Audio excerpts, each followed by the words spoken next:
पाचव्या टप्प्यातल्या मतदानावेळी मतदारांचे प्रचंड हाल झालेत। मतदान केंद्राबाहेर उभ्या असलेल्या मतदारांच्या डोक्यावर छप्परच नव्हतं।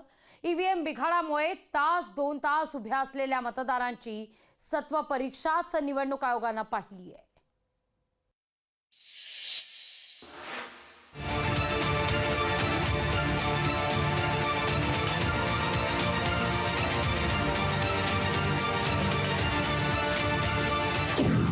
निवडणूक आयोगाकडून मतदारांचा छळ। मुंबईत मतदानादरम्यान मतदारांचे मेगा हाल। निवडणूक आयोगावर पक्षपातीपणाचा आरोप।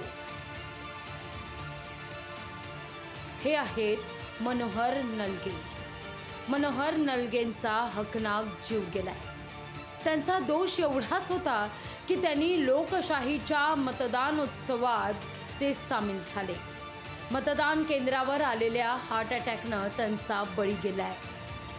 निवडणूक आयोगाच्या असुविधांचा हा बळी ठरल्याचा आरोप उमेदवार अरविंद सावंत यांनी केलाय।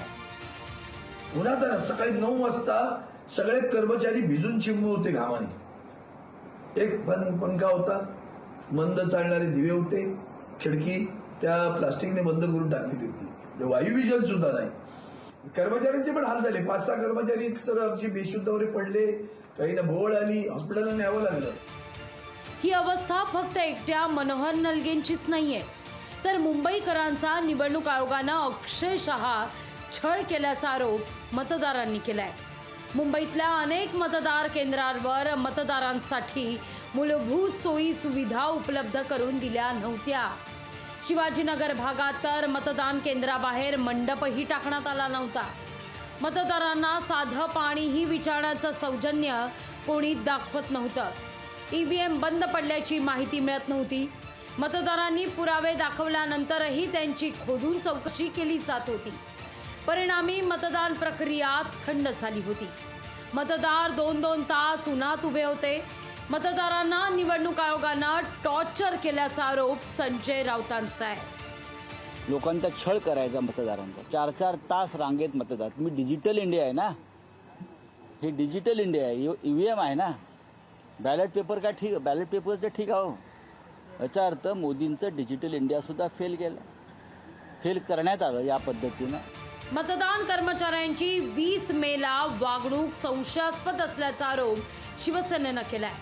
निवडणूक आयोगानं सत्ताधारी भाजपची बी टीम म्हणून काम केल्याचा आरोप सचिन अहिर यांचा आहे। त्यांचं नियंत्रण मुख्य निवडणूक आयोग केलं पाहिजे आणि त्याच्यात ऑब्झर्वर्स आहेत, हे 1-2 दिवस अगोदर हे सर्व येऊन पाहू शकले असते, करू शकले असते। अनेक उणिवा हे आपल्याला त्यामध्ये जाणवलेले आहेत। हे मी नाही, तुम्ही बघता।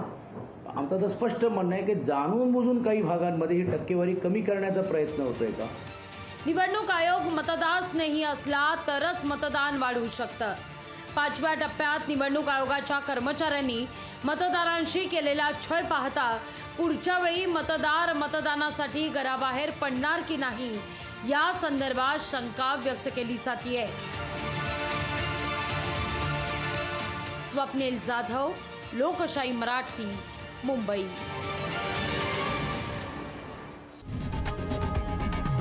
लोकशाही मराठी ऐका, पहा, जागरूक रहा।